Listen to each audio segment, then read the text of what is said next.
Assalamualaikum warahmatullahi wabarakatuh. Sampai kita pada pasal yakni mengenai mahar ya.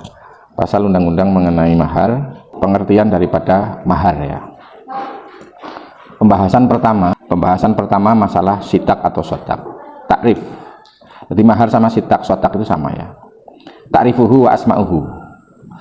Takrif pengertian daripada mas kawin as-sitak. Bisa sodak, bisa sitak ya. Mahruz zaujah atau maharnya istri ya. Terus kemudian wasidak atau wasodak secara syariat adalah ismul mal, nama sebuah harta al wajibu lil mar'ati 'alar rajuli bin nikahi, yaitu sebuah harta atau nama harta yang wajib dimiliki oleh istri atau wajib bagi istri, 'alar rajuli dibebankan pada laki-laki atau calon suami. Disebabkan apa? Disebabkan nikah atau awil wat'i atau persetubuhan. Dalam kacamata syariat ya, atau hukum syariat, di sini sidak atau mahar ini posisinya bagaimana? As-sidak laisa ruknan fi aqdin nikah. Ya, sebenarnya mas kawin ini tidak masuk bagian rukun akad nikah. Ya. Ini berbeda dengan jual beli. Dalam praktek akad jual beli, dalam hal ini adalah saman atau harga daripada jual beli itu, barang yang dijual belikan. Kenapa? Karena maksud daripada akad nikah yang paling dominan adalah istimta wa tawabi'uhu. Istimta itu apa? Yang ngalap seneng ya. Bercumbu rayunya suami istri. Faya juzu ikhla'ul aqdi ngan tasmiyatil mahri. Oleh karenanya masih diperbolehkan untuk tidak menyebutkan mahar di dalam akad nikah. Makanya di dalam pasal kitab Fathul Qorib di sini hanya sebatas yustahabbu. Ya, yustahabbu itu apa? Hanya sekedar disunahkan saja menyebutkan mahar pada peristiwa akad nikah. Wasidak wajibun ala zauj bimujarrodi tamami akdin nikah. Akan tetapi meskipun itu bukan rukun, maka sidak ini menempati perkara yang wajib terhadap suami bimujarrodi tamami akdin nikah, ketika terjadinya sempurnanya akad nikah. Berarti bukan rukun, tapi perkara yang otomatis menjadi wajib setelah terjadinya akad nikah. Hal itu sawa'un sumiya fi al-aqdi bimit dari muayyanin minal mal alam yusam. Sama halnya bahwa penyebutan mahar atau mas kawin di dalam akad dengan ukuran yang sudah ditentukan atau tidak disebutkan atau tidak ditentukan dalam akad. Hatta lawit tafaqa ala nafyihi awadami tasmiyatihi fahuwa makruh. Sehingga kalau seandainya terjadi kesepakatan untuk peniadaan mahar atau tidak menyebutkan mahar di dalam akad, maka ini ya ini makruh. Wal ittifaq batilun. Sementara bermufakat atau bersepakat bahwa akad nikah itu tidak ada mahar, maka ini kesepakatan seperti ini batal. Makanya di dalam Fathul Qorib di sini bahwa hal-hal yang menjadikan seorang suami memberikan mahar misil adalah mas kawin yang seukuran atau sekadar dengan mas kawinnya saudaranya istri. Salah satunya adalah karena di dalam akad tidak menyebutkan mahar.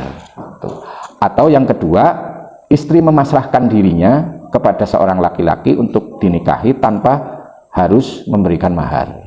Dalam kondisi-kondisi seperti ini maka wajibal mahru fihi, atau maksudnya adalah mahar misil. Jadi hikmah daripada mas kawin ya, hikmahnya adalah sidak ini pada prinsipnya bukan harga ya, tetapi lebih disyariatkan itu sebagai petunjuk untuk menampakkan kesungguhan ya, dan kejujuran, kebenaran niat daripada keinginan seorang suami untuk mempergauli istri dengan pergaulan yang mulia, dengan pergaulan yang baik atas sunnahnya Allah, ketetapan Allah dan Rasulnya, untuk membangun kehidupan berumah tangga atau beristri. Yang di sini ada pembahasan tersendiri ya, tasmiyatus sidak atau tasmiyatus sodak fil akdi.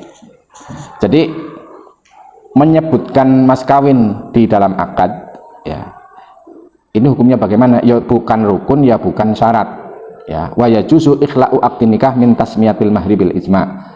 Diperbolehkan untuk tidak menyebutkan meniadakan penyebutan mahar pada saat akad nikah. Ini sesuai dengan kesepakatan para ulama. Karena berdalil la junaha alaikum in talaqtumun nisaa mal lam tamassuhunna aw taqridu lahunna fariidhah.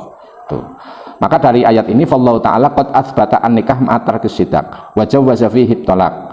Ya, Allah telah menetapkan pernikahan dengan tidak terdapatnya mas kawin, kemudian memperbolehkan tolak. Lah maksud daripada bahwa au taqridu lahunna fariidhah wa sammahu fariidhah li anna Allah taala qad aujabahu laha, karena memang Allah telah mewajibkan mas kawin kepada suami yang diberikan kepada istri. Wa aslul fardhi al wujub. Jadi mahar itu hanya sekedar kewajiban ya, bukan syarat dan bukan rukun bagian nikah. Tetapi meskipun demikian walakin yusannu tasmiyatul mahri, tetapi tetap disunahkan untuk menyebutkan mahar tahdidu miqdarihi fi aqdi zuwaj, ukurannya pada saat akad nikah ya. Karena Nabi sendiri tidak pernah melewati hal itu secara umum ya, tetap menyebutkan mahar. Dan juga penyebutan mahar di dalam akad nikah itu untuk mengantisipasi persengketaan di antara kedua mempelai nanti. Nah, seandainya ketika akad nikah itu diberlangsungkan tanpa menyebutkan mas kawin di dalam akad, ya akadnya sah. Tetapi kemudian makruh ketika meninggalkan atau tidak menyebutkan mahar ketika akad. Wa idza lam yusam as-sidaq fil aqdi aw fasadat at-tasmiyah li sababima wajaba mahrul misli alladzi sanubayyinuhu insyaallah taala. Jadi ketika tidak menyebutkan mas kawin di dalam akad atau menyebutkan mahar tetapi kemudian yang disebut itu rusak ya, tegese tidak memenuhi syarat kriteria mas kawin, maka di situ menetapkan mahar misil. Nah sekarang ketetapan mas kawin saya lewati aja dulu. Ketetapan mas kawin inna sidaq atau inna sodaq yajibul lizaujah ala zauj bil aqdi sahih, bahwa mas kawin itu menjadi wajib, tetap hak bagi istri, wajib oleh suami. Ketetapan ini ya, ketetapan istri itu bisa memiliki seluruh mas kawin ya. Jadi ketetapan mas kawin menjadi hak istri yang wajib atas suami ya, itu ketika sebab terjadinya sahnya akad nikah bil aqdi sahih, dengan akad yang sah. Walakin qad yastaqirru kulluhu ala zauj aw yastaqirru nisfuhu aw yasqutu anhu. Tetapi dalam satu keadaan ya, hal itu menjadi tetap semuanya dibebankan pada suami, diberikan kepada istri, atau hanya wajib bayar separuh tok, atau bahkan bisa gugur semuanya. Ini menurut situasi dan kondisi tertentu. Kondisi yang pertama, istiqraru kullis sidaq, tetapnya seluruh mas kawin yang harus diberikan oleh suami kepada istri, yastaqirru jami'ul mahri ala zauj fi halataini. Jadi seluruh mahar harus diberikan oleh suami kepada istri dalam dua keadaan. Satu, istiqraruhu bil wat'i, yakni tetapnya mahar disebabkan oleh persetubuhan ya. Jadi yastaqirru jami'us sidaq ala zauj bi mujarradi wat'ihi zaujatahu. Jadi mas kawin itu menjadi wajib semuanya. Mungkin nyebutkan 10 dirham tadi, berapa tadi? 1.850.000 yang minimalis ya, itu minimalis. Kalau maksimalis berapa? 92.500.000. Kok menyetubuhi istri? Ya bayar gue, wajib loh ya. Bahkan misalnya kok istrinya disetubuhi dalam waktu haid ya, itu kan nggak boleh, tetap itu dianggap menyetubuhi ya. Atau bahkan menyetubuhi istri pas lagi ihram, padahal nggak boleh ya, tetap itu menjadi ketetapan mahar yang diwajibkan kepada suami diberikan kepada istri, meskipun melakukan persetubuhan itu melanggar rambu-rambu yang lain, contoh dalam keadaan haid atau bisa jadi masih dalam keadaan ihram ya. Karena kenapa demikian? Karena suami telah mengambil mengambil al-maqud alaih. Mengambil alih itu mengambil alih itu berarti apa? Menikmati, begitulah ya. Bahwa al-istimta itu apa? Ngalap seneng. Ngalap seneng bahasa Indonesianya apa? Kikuk-kikuk apa? Mengalap senengnya suami. Ngalap itu mengambil, senang itu senang-senang, bersenang-senang dengan istri ya. Maka falazimahul iwad, maka tetaplah ganti rugi. Wa yastaqiru biwat atin wahidatin, tetapnya walaupun sekali tetap sudah ya. Lah pengertian daripada istimta ngalap seneng itu apa? Huna ad-duhul ya, wal jima. Wal murad bil ujur al muhur, yang dimaksud daripada ujur atau muhur sumyal mahro ajron li annahu istahaqqu bi muqabalatil manfaat ya. Jadi ujur itu sama dengan muhur, tegese mahar. Al mahro ajron, upah lah ya, karena itu bi muqabalatil manfaat, karena sudah mengambil manfaat. Apa itu? Istimta ya. Maka dengan seperti itu mahar wajib atas suami kepada istri. Qala ayyumma rajulin tazawwaja imra'atan famassaha falaha shadaquha. Jadi siapa saja laki-laki yang memperistri seorang perempuan, ini asar ya, riwayat Imam Malik dalam Muwatta ya, bab nikah Shahifah 326. Asar sahabat Umar radhiyallahu anhu mengatakan siapa saja laki-laki yang memperistri perempuan kemudian dia famassaha, masaha itu apa? Menyentuhnya, maksudnya apa? Menyetubuhinya, maka istri berhak atas mas kawin itu. Terus kemudian sebab yang kedua suami wajib membayar mas kawin itu ketika terjadinya kematian.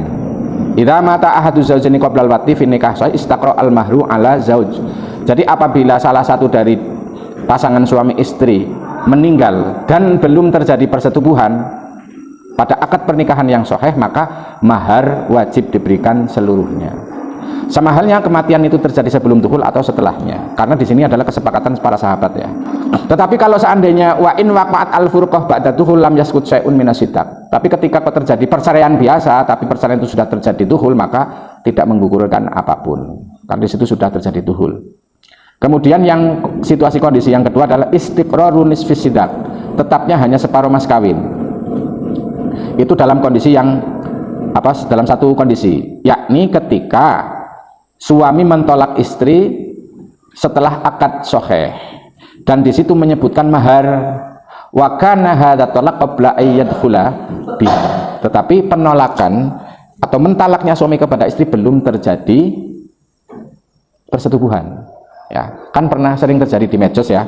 Sudah akad nikah, belum malam pertama, belum duhul, mungkin suami punya pertimbangan khusus, akhirnya mentalak istri. Nah kalau kondisinya demikian, bagaimana? Suami mentalak istri setelah akad tapi belum dituhul, maka suami hanya wajib membayar separuh mas kawin yang telah disebutkan pada akad. Tuh. Terus kondisi yang ketiga adalah sukutus sidak kullahu, gugurnya mas kawin semuanya. Mas kawin sudah tidak wajib bagi suami. Yaskutus sidak kullahu ani zauj fima idza faraqat zaujaha qabla dukhul biha. Jadi mas kawin itu bisa gugur semuanya ketika perpisahan idza faraqat az-zaujatu zaujaha. Jadi ada tuntutan pisah oleh istri kepada suami sebelum duhul. Wa kana hadzal firaq nasi'an min hala. Perpisahan ini muncul tuntutan dari istri. Itu nggak wajib suami. Tuh. Tadi kalau yang kedua separuh kan yang menuntut cerai itu suami, yang mentalak itu berangkat dari inisiatif suami. Nah kalau yang muncul terjadinya perceraian itu muncul dari istri, tuntutan dari istri, maka sudah tidak perlu membayar mahar begitu. Nah biasanya itu juga ada kaitannya dengan misalnya buntel kadut. Buntel kadut itu biasanya itu tadi, buntel kadut itu biasanya, ngerti buntel kadut? Anulah sekepok uang yang diberikan oleh suami kepada istri atau keluarga istri untuk dijadikan apa ya, dijadikan pengertiannya itu maksudnya adalah membantu keluarga istri atau membantu istri untuk mengadakan pesta pernikahan, barang gawe lah kalau Jawa. Nah itu kira-kira masuk mas kawin atau bukan? Ya bukan, itu hanya sekedar pemberian. Biasanya adat Jawa ada seperti itu. Nah ketika tidak terjadi pernikahan, akhirnya apa? Keluarga suami nuntut, ya berarti uang buntel kadut atau uang bantuan dari suami untuk mengadakan pesta pernikahan di rumah istri itu boleh ditarik lagi apa enggak? Ya tergantung akad di awal. Kalau dihibahkan, ya kalau diberikan boleh ditarik lagi apa ora? Dalam bab hibah nggak boleh. Hibah itu hanya boleh dikembalikan atau ditarik kembali. Itu diantaranya adalah hibatul asli ilal far'i. Hibahnya orang tua kepada anak itu boleh dicabut, tapi kalau hibah kepada orang lain nggak boleh diambil. Itu masuknya bab hibah itu. Ya udah terlalu panjang lebar ya, malah soal intinya orang kegarap. Mas kawin itu bisa gugur semuanya, juga bisa terjadi pada kondisi-kondisi yang lain. Satu, idza kana az-zaujani kafiraini fa aslamat az-zaujatu qabla dukhul in fasaha nikahuha wala syai'alaha. Satu, ketika ada sepasang suami istri kafiraini, sepasang suami istri itu non muslim semuanya, kemudian fa aslamat az-zaujatu qabla dukhul, istri masuk Islam tapi belum terjadi dukhul, belum terjadi persetubuhan, in fasaha nikahuha, maka secara otomatis nikah itu menjadi rusak dan si istri tidak memberhaki mas kawin. Paham? Saya ulangi lagi, ketika ada sepasang suami istri non muslim, kemudian si istri masuk Islam tapi belum terjadi persetubuhan, ya, gambarannya ada pengantin baru tapi non muslim, tapi selanjutnya istri masuk Islam sebelum terjadi persetubuhan itu, maka akadnya rusak otomatis dan istri tidak memberhaki mas kawin. Yang kedua, idza kana az-zaujain az-zaujani muslimaini fartaddat az-zaujah qabla dukhul fasahan nikah wala syai'a laha. Jadi ketika terjadi pengantin baru ini, kedua-duanya muslim, tapi kemudian istri itu keluar dari Islam, murtad. Nah, kemurtadan istri ini terjadi sebelum terjadi persetubuhan, maka bagaimanapun akad nikahnya rusak dan istri tidak memberhaki mas kawin. Kemudian kondisi yang ketiga, idza fasakhat az-zaujatu an nikah qabla dukhul li'aibin fi zauj falaisa laha minas sidaq atau minas shadaq. Kondisi yang ketiga, ketika istri menuntut cerai, merusak akad nikah sebelum terjadinya dukhul, ini dilandasi li'aibin fi zauji, karena si suami itu punya aib-aib nikah, akhirnya istri menuntut cerai, ya. Tapi peristiwa penuntutan cerai disebabkan suami punya aib, tapi peristiwa itu sebelum dukhul, maka istri tidak memberhaki apapun dari mas kawin, ya. Terus dengan kondisi yang keempat, idza fasakha zauj an nikaha qabla dukhul li'aibin fi zauji fayasqutul mahru fi jami'i hadhil halat. Kondisi yang keempat adalah ketika suami merusak atau merusak akad nikah, menuntut cerai sebelum terjadinya persetubuhan, dilandasi karena ada aib nikah pada istri, maka mahar itu gugur seluruhnya. Lah sekarang kebalikannya bagaimana? Wa idza waqa'at al-furqah minaz zauj qabla dukhul, ketika terjadinya perpisahan pernikahan itu, ya, munculnya dari suami, misalnya pengantenan, ya, pengantenan mempelai, kedua mempelai itu kafir semuanya, tapi kemudian suami masuk Islam. Lah masuk Islamnya suami sebelum terjadinya persetubuhan suami istri itu tadi, masuk Islam atau murtadnya suami lah, ya. Berarti kalau masuk Islam pasangan itu non muslim semuanya. Kalau suaminya murtad, berarti kan pengantinnya itu semuanya muslim tapi suaminya murtad. Nah, kalau permasalahan ini muncul dari suami, saqata nisfuhu, hanya gugur separohnya mas kawinnya. Misalnya saya memberikan mas kawin 10 gram emas, berarti ya gugur bayar 5 gram. Wastaqarra nisfuhu li zaujah, masa masih tetap separuh mas kawin bagi istri.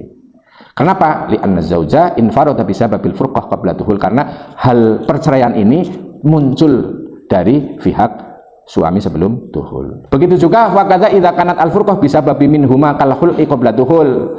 Begitu juga seandainya perpisahan itu muncul dari kedua-duanya seperti khulu'. Khulu' kan kemarin sudah dibahas. Lah khulu' ini terjadi sebelum dukhul, saqata nisful mahri.